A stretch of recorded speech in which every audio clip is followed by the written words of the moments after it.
Hello, Iona College. Welcome back to the Sports Vault. Jersey Joe and Big Shot Rob here, and we're going to get right into our baseball segment. Had a good suggestion from my dad, so I have to give him a little bit of a plug. He told me that when we preview the division, I should wear the team, one of the teams from the division. So we are previewing the National League East. So in honor of that, I'm wearing my favorite team in the East, the Philadelphia Phillies. I'm sorry for the Mets fans. I know you're not going to be happy about that, but I'm a big Phillies fan. I love their ballpark, one of my favorite places to watch a game. But we're going to start it right off with the New York Mets. And the Mets had a nice offseason, picked up Curtis Granderson, who's had a really nice spring training so far, and Bartolo Colon.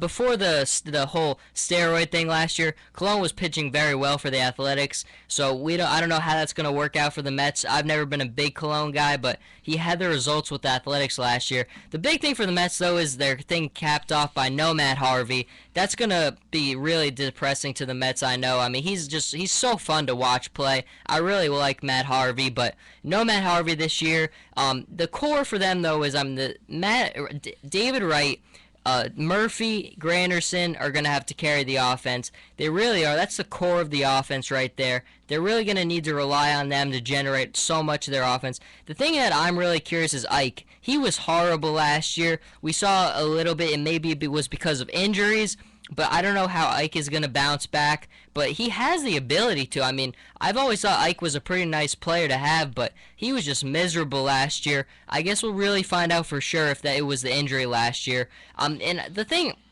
I don't like is I think Sandy Alderson put a lot of extra pressure on the Mets when he was saying that they should win 90 games this year. And I mean, that's putting a lot of pressure on a team that's really just gone through a lot of adversity the last couple of years. I think this team is definitely headed in the right direction for sure, but saying that they're going to win 90 games, this team has really struggled. I mean, that's putting a lot of pressure on this team. Rob, do you think the Mets possess the capability with this roster to win 90 games? No, I don't think so whatsoever.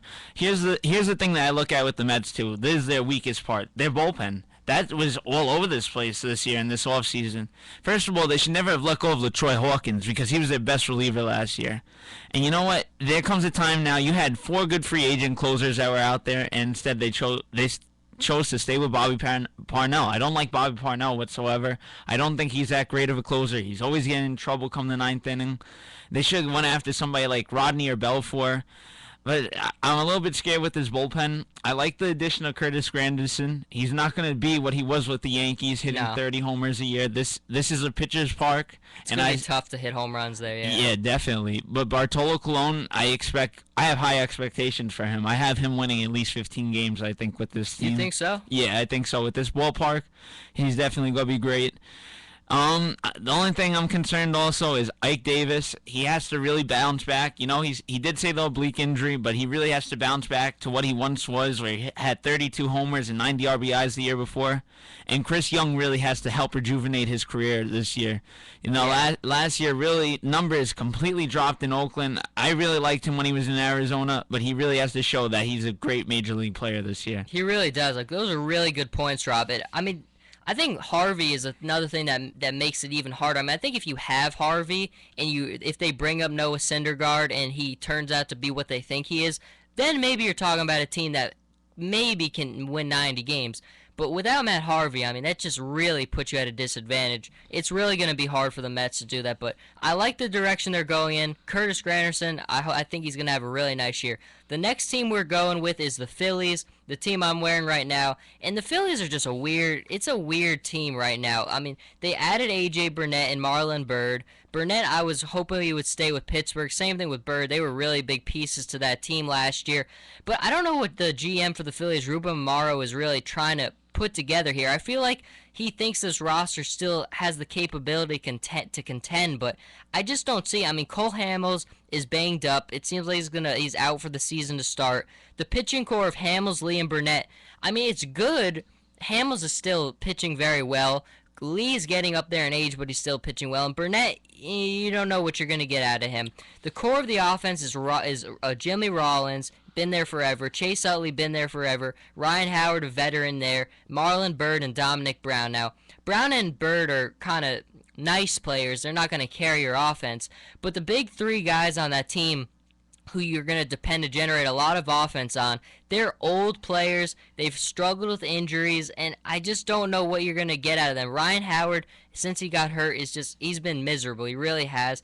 Utley is still playing well, but you never know if he's going to be able to stay healthy. And Rollins is declining, still playing okay, but up again the age thing. So this offense I just don't know about, and it's the same thing. I mean, the age, the injuries, the decline with that lineup. I don't know, and it just feels like they're trying to keep this mismatch roster competitive, but I just don't think that they're going to be able to compete against the Braves and the Nationals. Rob, give us your take on the Phillies. The Phillies this season, I don't see them being that competitive in this division. Age, this team, almost everybody in this starting lineup is over 35 years old. Yeah. It's time to start trading some players away, try to get young prospects.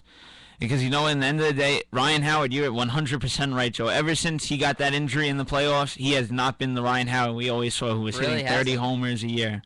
Chase Utley's always on the DL, too, all of a sudden, the last couple of years. Jimmy Rollins is just old. And Marlon Byrd, you know what? He was a nice pickup, but that was the first time in his career he's put up numbers like that. You can't expect those same numbers. There's no way he's going to replicate that season. No way. Yeah, Dominic Brown did really great last year until he got hurt, but, he really had an awesome year. The pitching staff I'm worried about. Cole Hamels, I had him last year for fantasy, really struggled, and then got into his groove towards the end of the year. Cliff Lee is their best pitcher by far. He's the best player on that team. He is one unstoppable pitcher to hit. Nobody could get a hit off him. But A.J. Burnett, he's 37 years old. He did great in Pittsburgh, but I don't know. I think he's going to have a lot more pressure when he comes here in Philadelphia, especially for a team that needs to make the playoffs. Yeah, no, we know how well A.J. does under pressure. Man, he eats it up, doesn't he? But that's the Phillies, though. And now we're getting into the big teams in this division. You got the Nationals to start off with. They were by far my most disappointing team last year. I had a lot of high hopes for the Nationals. They were 86 and 76. They really started off badly last year, but as the season progressed and towards the end, they started playing really well. The thing for the Nationals that you gotta love is I don't think there's any rotation in baseball, maybe with the exception of the Dodgers, who can compete with them. You have Strasburg, Gio Gonzalez, Jordan Zimmerman, and Doug Fister, and then the fifth spot on the rotation. It's just give or take. But overall, Strasburg, Gio, Zimmerman, and Doug Fister, that's an unbelievable rotation right there. That's 4 games where you're putting an extremely quality ace on the mound, and I think that's really going to help. I thought the Doug Fister pickup was huge for Washington. The offensive core of Jason Worth, Bryce Harper, Ryan Zimmerman, Adam LaRoche, and Ian Desmond, they've got some nice bats in that lineup. Harper, I think, is going to be the key there. He's got to continue to progress. If you've seen the pictures of him, he's put on a lot of muscle. Oh my God. You see some of the pictures of him, he put on a lot of muscle. But the Nationals, I think that they have look, we all know it's going to come down to the Nationals and the Braves. The Braves lost some key players. We're going to get to them in a minute. But I think the big thing is what's going to happen with Strasburg. It was a weird year last year. They could never get a hit for him. He had a 3.0 ERA. He was 8-9, though, with 191 strikeouts. So the 8-9 record is really weird because he had a 3.0 ERA, very excellent. 191 strikeouts works. They just couldn't get him a hit. So I think that this offense has kind of got to get back together because they've got a really, really good team here, and they have a very good chance. I just don't know. We'll get to the Braves, but Rob, you have big hopes for the Nationals, don't you? Yeah, I think they're the division champs, Joe, from day one. As you said before, pitching staff is amazing this year. Doug Fister, definitely a great pickup. And Steven Strasburg, he's just been unbelievable since he's been called up. Probably one of the best pitchers I've seen. This offense, too, Jason Worth tore it up last year. And Bryce Harper, Joe, he looks like Hercules right now coming into spring training with his arms. Oh, my God. I'm really scared to see him when he hits that ball. I think this guy could hit about 40 home runs this year. He's a real beast, and as his muscle now this year, really he's going to torch the ball. I think the key for the Nationals, though, is Danny Espinosa really needs to step it up this year. Danny Espinosa has been a great player for them, but he really needs to start bringing up his stats higher this year because they need more offensive weapons in this lineup. That's the only thing I have to say regarding that. I agree. You saw when I just talked about Steven Strasburg those days, he got no run support. That offense has really got to improve if they want to get to that level. So you're taking the Nationals to win the division. Yes. Okay. See, this is one of the few times we disagree, Big Shot Rob, because I I thought about it a lot, but I'm going with the Braves to win the division. They were the division winners last year, 96 and 66. No significant additions, but they signed a lot of their own guys to long extensions. They lost a big piece in Brian McCann. He was been a really solid player for them, very consistent player for them for a long time. So that's going to be interesting to see how he leaves that team, how it affects them. The offensive core, though, I love Jason Hayward. You have Justin Upton and Freddie Freeman. Those are three of their best pieces, and they're really going to be a big part. Justin Upton was unbelievable last year. I thought he had a really nice year. I've always liked Jason Hayward. I've always thought he was a very good fielder and a very nice hitter as well. And then pitching-wise, you have Chris Medlin, Mike Minor, Julio Teheran, and Brandon Beachy. The weird thing about them is, I mean, they lose Tim Hudson, but I think they don't have a dominant ace, but all the guys they have, they're good enough to get the job done. I think Freddie Gonzalez did a really nice job with this team last year, and I think that they're going to have a nice year again. The big thing for them was B.J. Upton. I thought it was a horrendous signing, but he was just horrible last year.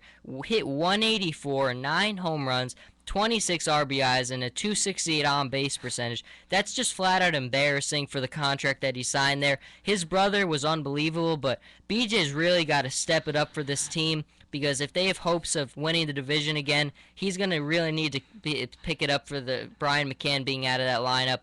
But for me, it's either going to be the Nationals or the Braves. It's a toss-up. Both teams are very, very good. But for me, I don't know. I just got a feeling I got to go with the Braves here. But Rob, give us your take on the Braves. I think the Braves will make this division very competitive. I see them as a wild card team. We're just finishing second in this division. Key losses were Brian McCann. Brian McCann, really great defensive catcher. Also had a great year when he came back from his injury, belting over 20 home runs. I don't like the loss of Tim Hudson. He's one pitcher that I've always loved ever since he's been on Atlanta. He's been a great dominant pitcher, great veteran. Consistent. Otherwise, I mean, Greg Kimbrell's back, great closer, always dominating. Jason Hayward, hopefully he puts up great numbers. Justin Upton's great. Now the thing is B.J. Upton, Joe, is he even good enough to make a AAA team this year? Oh my God! I mean, hitting 184. It's just, where does that come from? I really don't know. I took him in fantasy. I'm like, oh man, maybe going to Atlanta is gonna be great. He's with his brother, and he ruined my summer last year. Just ruined my fantasy team because I had so many high expectations with stolen bases, home runs, and RBIs. And you know what? I hope he can bounce his career back. But otherwise, you know what? He was a lost cause for Atlanta after signing that contract. Really was. I mean, he was invisible last year. He really, it was flat out, and I mean, you just can't even fathom what happened with him. So he's really got to bounce back this year. But I like the Braves Nationals. That's what the division is, those two teams. And the final team, I debated even talking about them, but we got to throw them in because they are a part of the NL East. You got the Miami Marlins, and they actually added players. They added Rafael Furcal, they added Garrett Jones, and Jared Saltalamacchia, who was part of the championship Red Sox last year. So they actually added players. Who knows? They're probably all going to be gone by the trade deadline. But the season hasn't started yet, so we'll see. But the only significant offensive weapon on this team is Giancarlo Stanton. Unbelievably talented player. I've seen him with my own eyes up close, and he's just an athletic specimen. This guy is a monster. He's just such a good player, and it's a shame he's got to waste his talent in Miami. And the only pitcher on that team is Jose Fernandez, last year's NL Rookie of the Year, 2.19 ERA, 12-6, 87 strikeouts. This kid is lights out. Really excited to see how he's going to start off the season this year. He definitely gives that team hope, but he's probably not going to be a Marlin for very, very long with the way things go with that organization. It's just a bad team and a bad organization. They're not going to win a lot of games this year. They were 62-100 last year. I don't know if they're going to lose 100 games again. They're not as bad this year, but they're still going to be a bad team. They're not going to win a lot of games. There's just not a lot to say about the Marlins, Rob. Yeah, they're just like the Houston Astros, Joe. Pretty much. I'm actually surprised that they actually spent some money to bring in free agents. But, I mean, they needed to. They need to put players around Giancarlo Stanton. This guy, he's a great hitter, Joe. And you know what? He needs people in front of him to get on base. I really feel bad for him. I think he should leave this team once his contract expires. But, I mean, Giancarlo Stanton, that's their biggest threat on this whole team, and Jose Fernandez. Jose Fernandez, I think he can win at least maybe 17 games this year, Joe. Have a lot of strikeouts, but this Marlins team, they're not going anywhere.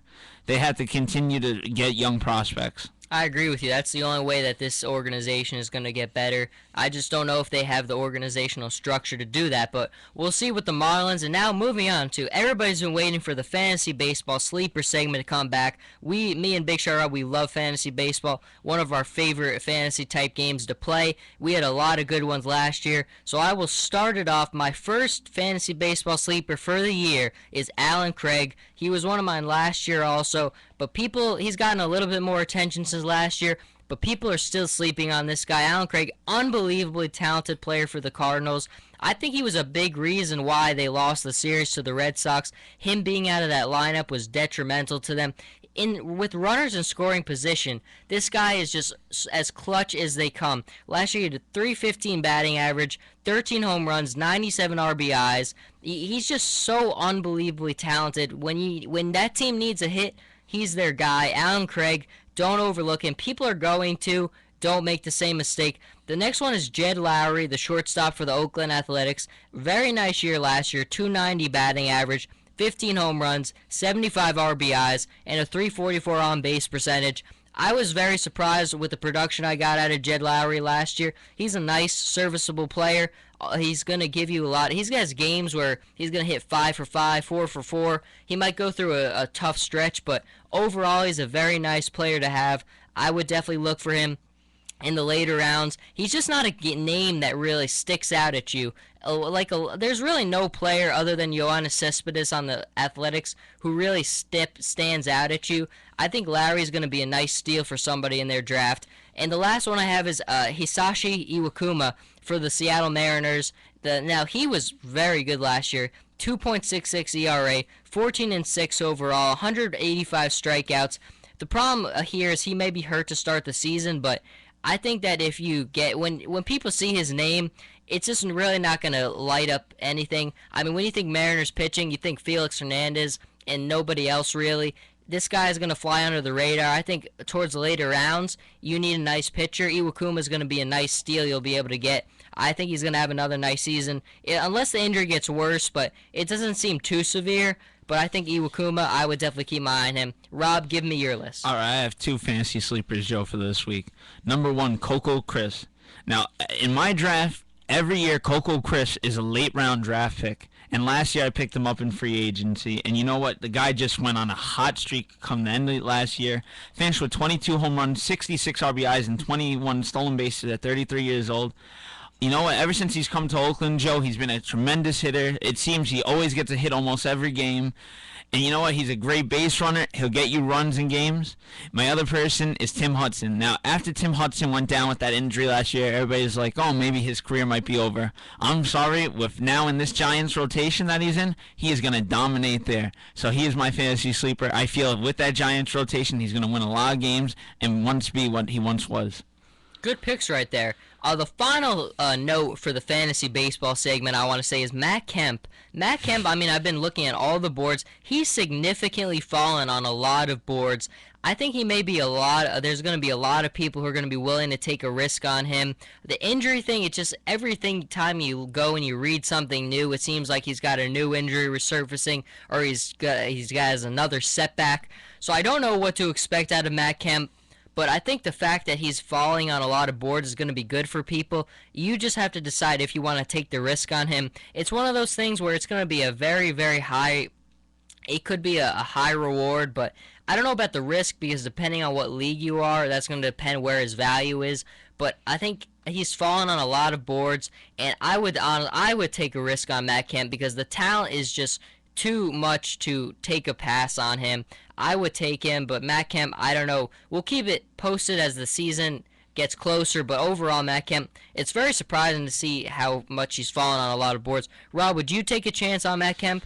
I really don't know, Joe, because you know what? The last couple of years, he's really had some bad injuries. I remember a couple of years back, I had the number one pick, Joe, and I was stuck. It was either Albert Pujols or Matt Kemp. And I say, thank God I did not choose Matt Kemp. Yes, that would have ruined your season, yeah. That first month, everybody was like, "Oh, Rob, oh man, he's belting home runs like crazy." I'm like, "All right, all right." And then he got that injury, and they're like, "All right, you made a smart move picking Albert Pujols." But you know what? He's a guy I would take a chance on, like maybe a late round pick. He's a guy I would take a slim risk on. Yeah. Speaking of Albert Pujols, Rob, Albert Pujols was in the news the other day. Albert Pujols had some comments to say. There was a reporter who asked Albert Pujols, "Are you motivated to put up the same numbers as Mike Trout?" And Albert Pujols was not very happy with this. He said to Bob Nightingale of USA Today, "Can you imagine someone saying that to me? I felt like saying, 'Come on, are you serious? Are you really asking me that? Check out my numbers. I know what Mike Trout has done in his first 2 years is pretty special. But will you look at my numbers? I've been doing this for almost 14 years. The only guy in baseball who can catch the numbers I put up is Barry Bonds. Just noting, his numbers are fake. And someone is actually asking if I can put up numbers like Mike Trout. Are you freaking kidding me?" So Albert Pujols, as you can tell, was very defensive about this statement. And the thing I have to say about this is, for Albert Pujols, if I'm the Angels, I could care less about what Albert Pujols did in the past. I want to know, what can you do for me now? And at this point in his contract, signed a 10-year, $240 million contract with the Angels, he has not delivered for the Angels. It's as simple as that. And you can go back and reference any stat you want for Albert Pujols. We all know how good he's been. But if I'm the Angels, I don't care what you did in the past. What are you going to do for me now? He hasn't delivered for the Angels now. So I think it's a fair thing to ask him. Because Mike Trout, this kid, is only 22 years old, and he's been unbelievable. Albert Pujols hasn't delivered. Mike Trout has. And it's just, sports in general is, what can you do for me now? Teams that go on the past, those aren't the teams that win. You've got to do, what can you do for me now? How can you help me now? And Albert Pujols hasn't done that for the Angels, so I think it's a fair question, and I think it was an unjustified reaction by Albert Pujols. But Rob, let me get your take on this. I think there's a beautiful, motivating question to say to somebody during spring training. Because you know what? Now make him live up to that contract. Yeah. And make him work for that money that he wanted. Because you know what? He says, "Oh, look what I did in the past." Okay. You know what? You're being paid over $20 million a year right now, and you're getting paid that till you're 40 years old. So you know what? They signed you because they expect those numbers that you posted before. They expect that 300 batting average Albert Pujols, who was getting 30 home runs a year with over 100 RBIs. And you know what? He really is unjustified for what he said. He really needs to step up, put the big boy pants on, and you know what? Show everybody that he's still Albert Pujols, the Albert Pujols that we once knew on the Cardinals.